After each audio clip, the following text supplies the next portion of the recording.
இடம் பொருள் நேயர்களுக்கு வணக்கம். லவ்வர் மணிகண்டன், கௌரி பிரியா ரெட்டி இவங்க 2 பேரும் சேர்ந்து நடிச்சு ஷான் ரோல்டன் மியூசிக்ல பிரபுராம் வியாஸ் டைரக்ஷன்ல இருந்து ரிலீஸ் ஆன படம் தான் லவ்வர். இந்த படம் ஒரு மாடர்ன் ஏஜ் லவ் பத்தி பேசுற படம்ப்பா. மாடர்ன் ஏஜ் லவ்னா என்ன ப்ரோ அப்படின்னா, இப்ப 2K கிட்ஸ்லாம் ஒரு லவ் அப்படிங்கிற மாதிரி ஒன்று பண்ணிருக்கிறாங்கல்ல, அது ஒரு லவ் தான். அதை லவ் இல்லை அப்படின்லாம் ஒத்துக்க முடியாது, அப்படின்லாம் சொல்ல முடியாது. 2K கிட்ஸ் தாண்டி அதுக்கு முன்னாடி 90s கிட்ஸ் ஒரு லவ் பண்ணியிருப்பாங்கல்ல, அதுவுமே லவ் தான். அதையும் லவ் இல்லை அப்படிங்கிற மாதிரி 2K கிட்ஸ் சொல்றாங்களே, அதெல்லாம் ஏற்றுக்க முடியாது அப்படிங்கிறது தான். இப்போ இருக்கிற மாடர்ன் லவ்ல என்னென்ன ப்ராப்ளம் இருக்கு அப்படிங்கிறத பேசுறது தான் இந்த லவ்வர் அப்படிங்கிற படம்.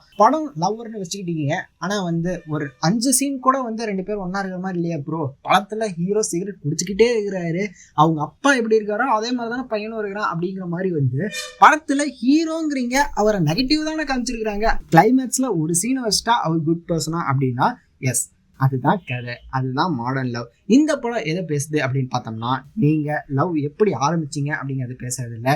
லவ்ல கடைசி ஸ்டேஜ் ஒன்று இருக்கும் இல்லை, வேலைக்கும் போகணும் ஆனா வேலைக்கு போக பிடிக்கல, வேலையும் செய்யணும். லைஃப்ல ஒரு ஸ்டேஜ் வரும், 24 to 27ல ஒரு ஸ்டேஜ் இருக்கும். ஒரு சிலருக்கு வேலை கிடைச்சி செட்டில் ஆகிருப்பாங்க, மேரேஜ்ல ஒரு இஷ்யூ இருக்கும். ஒரு சிலருக்கு வேலை கிடைச்சிருக்கிறாரு ஆனா லவ் இருக்கும், செட்டில் ஆகணும் அப்படிங்கிற ஒரு ஸ்டேஜ் இருக்கும். அந்த மாதிரி ஸ்டேஜ் பேசுற படம் தான் இந்த லவ்வர் அப்படிங்கிற இந்த படம். OTTல ஹாட்ஸ்டார்ல ஸ்ட்ரீம் ஆயிட்டு இருக்குது.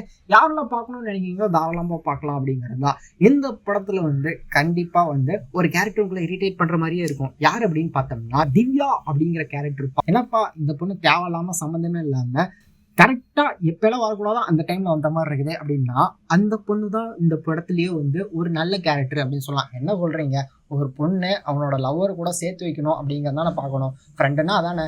ஆனா அந்த பொண்ணு என்ன பண்ணுது, பிரிச்சோட தானே பார்க்குது. அப்படின்னா நீங்க நல்லா யோசிச்சு பாருங்க, அவ எல்லா டைம்லயும் இந்த படத்தோட ஹீரோயினுக்கு சப்போர்ட்டிவா தான் இருப்பா. அவ ஓகேவா இருக்காளா, அவளுக்கு கம்ஃபர்ட்டா இருக்குதா, அவன் ஏதாவது பிரச்சனை பண்றானா அப்படின்னு அவளை செக் பண்ணிட்டே இருப்பா. ஒரு ஃப்ரெண்டு அப்படின்னா அதுதான் பண்ணுமே தவிர, மச்சான் போடா அவ என்னடா கிடக்குறா, அவ ஒரு ஆளாடா அப்படின்னு பேசுற ஃப்ரெண்டை தயவு செஞ்சு கூட வச்சுக்காதீங்க அப்படிங்கிறது தான் இந்த படம் தெளிவா சொல்லுது.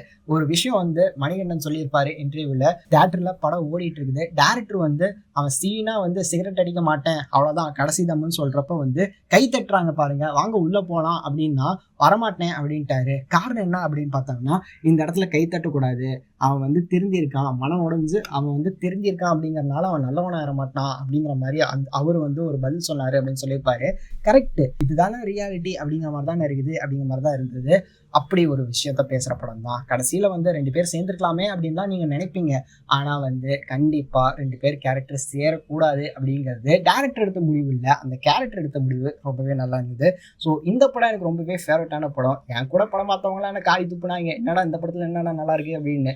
உங்களை ஏதாவது உங்க ஃப்ரெண்ட்ஸ் பார்த்துட்டு காரி துப்புனாங்களா அப்படிங்கிறத கமெண்ட்ல சொல்லுங்க. உங்களுக்கு படம் பிடிச்சிருந்தா இல்லையா அப்படிங்கிறதையும் கமெண்ட்ல சொல்லுங்க.